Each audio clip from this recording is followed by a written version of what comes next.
ఒక దేవాలయం విద్యాలయం, ఒక దేవాలయం.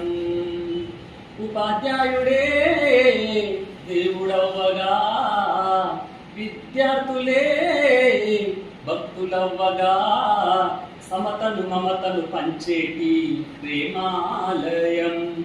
ఇది శాంతి సహనం నేర్పించే వేదాలయం. సమతను మమతను పంచేటి ప్రేమాలయం. ఇది శాంతి సహనం నేర్పించే వేదాలయం. విద్యాలయం ఒక దేవాలయం, విద్యాలయం ఒక దేవాలయం. దీపంలా వెలుగునిస్తూ తను నిలువున కలుగుతుంటూ జ్ఞానాన్ని పంచుతాడు ఉపాధ్యాయుడు.